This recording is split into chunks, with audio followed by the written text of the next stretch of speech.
Baik, pada video kali ini saya akan menjelaskan kembali tentang materi pertama tentang computer security atau security komputer. Pertama, keamanan komputer mengapa dibutuhkan? Karena information based society menyebabkan nilai informasi menjadi sangat penting dan menuntut kemampuan untuk mengakses dan menyediakan informasi secara cepat dan akurat menjadi sangat esensial bagi sebuah perusahaan maupun personal.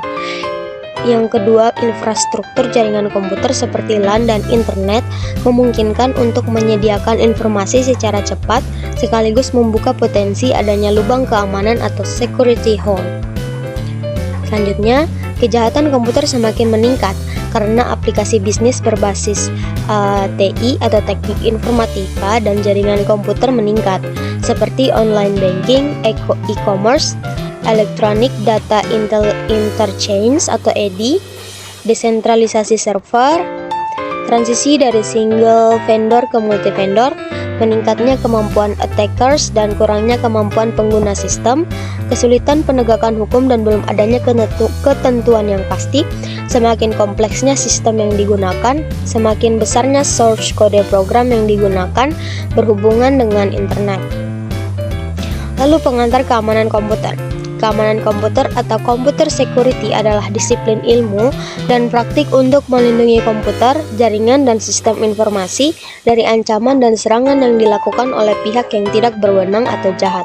Keamanan komputer mencakup segala aspek yang berhubungan dengan proteksi terhadap penggunaan, penyebaran, dan manipulasi informasi digital. Selanjutnya adalah prinsip dasar keamanan komputer. Prinsip dasarnya di sini ada 6. Yang pertama yaitu confidentiality atau kerahasiaan, yang berarti menjaga kerahasiaan informasi dengan melakukan pembatasan hak akses seseorang yang paling umum dengan menggunakan enskripsi.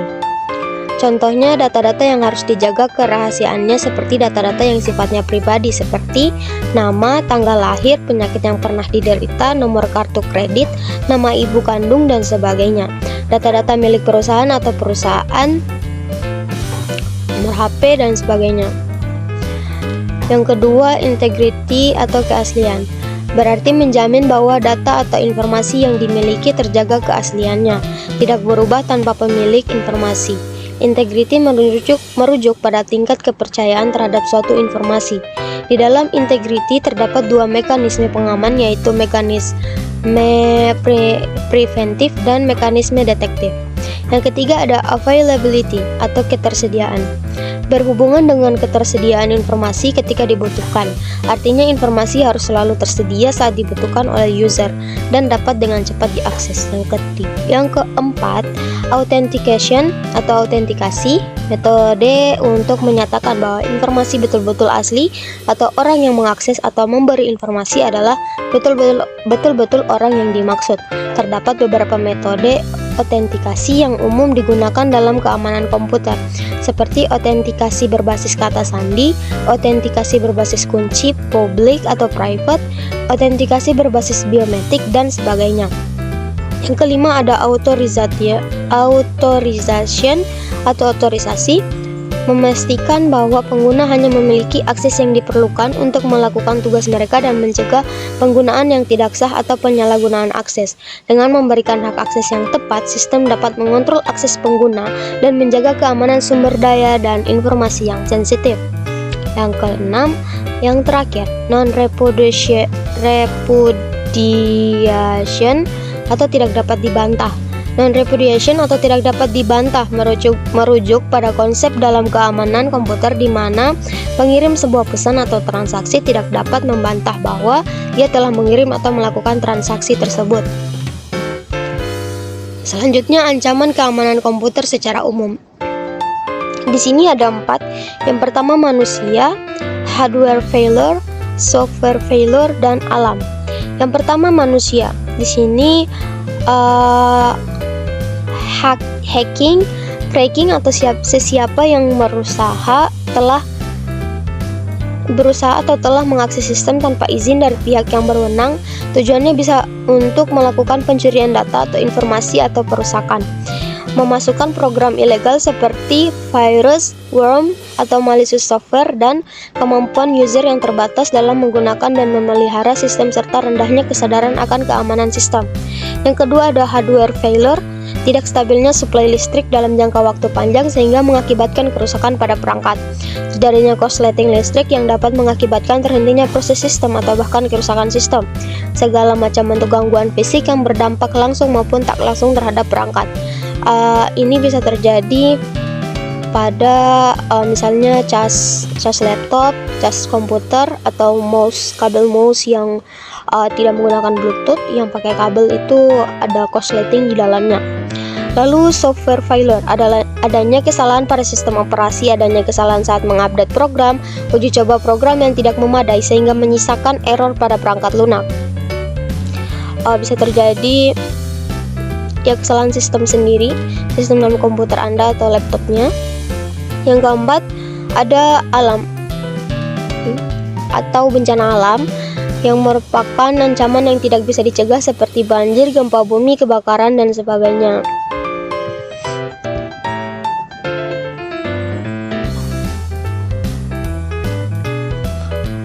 Menurut David Ikoff at John D. Howard, an analysis of security incidents on the internet 1989-1995, HD thesis Engineering and Public Policy, Carnegie Mellon University 1997, berdasarkan lubang keamanan. Ancaman keamanan dapat diklasifikasikan menjadi 4, yaitu keamanan yang bersifat fisik, keamanan yang berhubungan dengan orang atau personel, keamanan dari kata dan media serta teknik komunikasi atau communication, dan terakhir keamanan dalam operasi.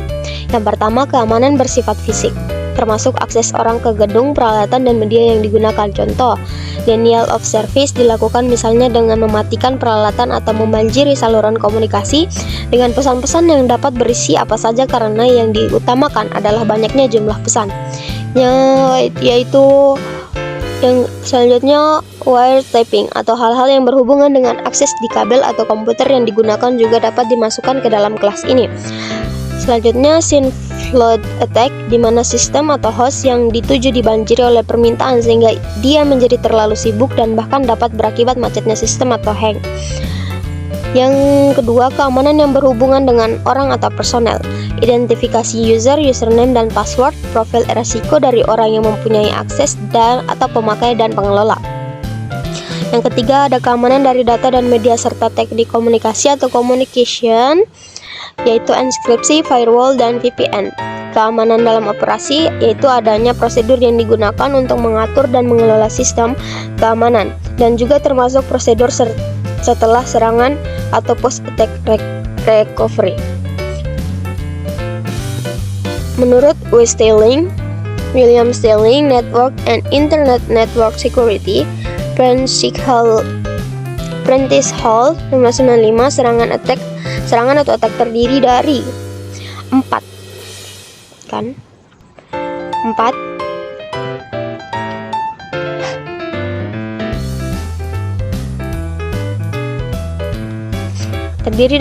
model. Yang pertama, interruption, interception, modification, dan fabrication. Interruption yaitu perangkat sistem menjadi rusak atau tidak tersedia. Serangan ditujukan kepada ketersediaan atau availability dari sistem. Contohnya serangan adalah denial of service attack. Seperti yang dilihat dari gambarnya itu di situ. Lalu yang kedua, interception, pihak yang tidak berwenang berhasil mengakses aset atau informasi. Contoh dari serangan ini adalah penyadapan, seperti sniffing man in the middle, phishing, dan keylogging, wiretapping. Yang ketiga ada modification, pihak yang tidak berwenang tidak saja berhasil mengakses, akan tetapi dapat juga mengubah atau tamper aset. Contoh dari serangan ini antara lain adalah mengubah isi dari website dengan pesan-pesan yang merugikan pemilik website. Yang keempat ada fabrication, pihak yang tidak berwenang dapat membuat hardware atau software palsu untuk mengontrol sistem. Contoh dari serangan jenis ini adalah memalsukan hardware seperti aslinya dan atau memasukkan pesan-pesan palsu seperti email palsu ke dalam jaringan komputer. Selanjutnya adalah ilustrasi serangan keamanan komputer. Seperti yang dilihat di sini, jika ada keamanan komputer, data-data kita itu akan teramankan dari hacker dan snipers.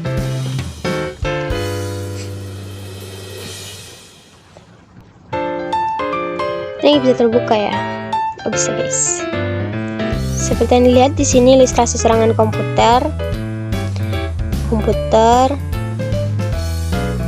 distribusi denial of service,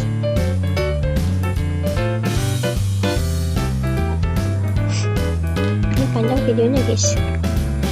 Ilustrasi penggunaan firewall untuk keamanan komputer di sini.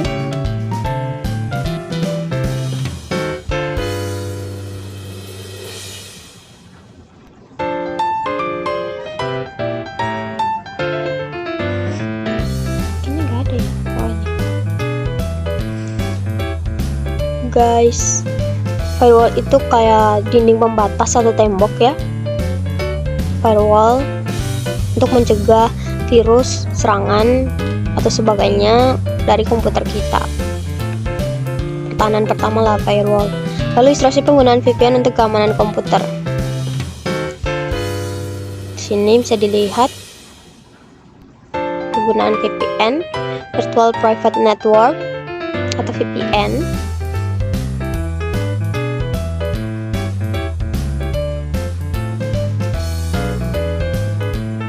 Itu selanjutnya security breach accident, SolarWinds supply chain attack. Ini serangan-serangan yang pernah terjadi. Pertama, SolarWinds supply chain attack pada tahun 2020. Serangan cyber ke SolarWinds, sebuah perusahaan perangkat lunak yang memproduksi alat manajemen jaringan dan infrastruktur TI. Serangan ini memungkinkan peretas untuk mengakses dan mengambil alih sistem di perusahaan-perusahaan besar seperti Microsoft, FireEye, dan Departemen Keamanan Dalam Negeri Amerika Serikat. Yang kedua ada kasus Facebook Cambridge Analytica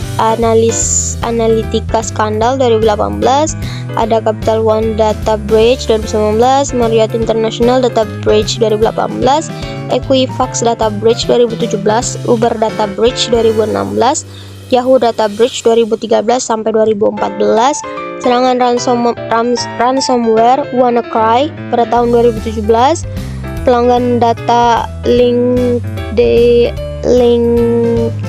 pada tahun 2012, serangan hacker pada Sony Pictures pada tahun 2014, serangan keamanan pada situs web Target pada tahun 2013. Banyak sekali. Bisa dilihat. Ini yang terjadi di Indonesia pada tahun 2019 itu situs web KPU pada pemilu 2019.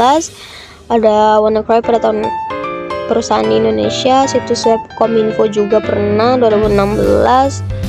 Ada serangan hacker dari situs web Mabes Polri 2009, bisa dilihat. Lalu ada 7 prinsip dasar pada keamanan sistem, pada keamanan komputer.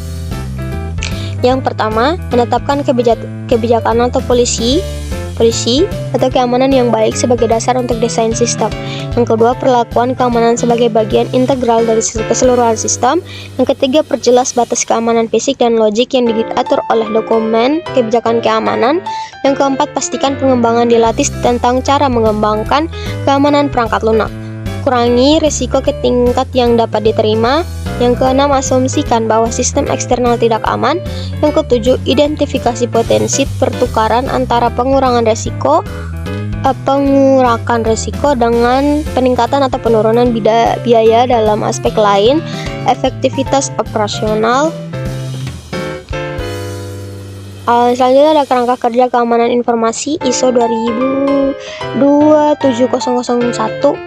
Kerangka kerja keamanan informasi ISO 27001 adalah standar internasional yang mengatur praktik terbaik untuk mengelola keamanan informasi dalam sebuah perusahaan. Standar ini memberikan panduan untuk merancang, menerapkan, mengoperasikan, memonitor, memeriksa, memelihara, dan meningkatkan sistem manajemen keamanan informasi atau ISMS di perusahaan. ISMS adalah kependekan dari Information Security Management System atau sistem manajemen keamanan informasi. ISMS adalah kerangka kerja untuk mengelola keamanan informasi dalam suatu perusahaan, termasuk proses kebijakan, prosedur, dan teknologi yang digunakan untuk mengidentifikasi, menganalisis, mengevaluasi, dan mengurangi resiko keamanan informasi.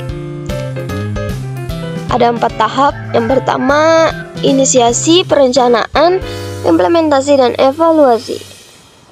Ya, itu saja materi pertama dalam mata kuliah keamanan komputer. Lebih dan kurangnya mohon dimaafkan. Terima kasih yang sudah menonton.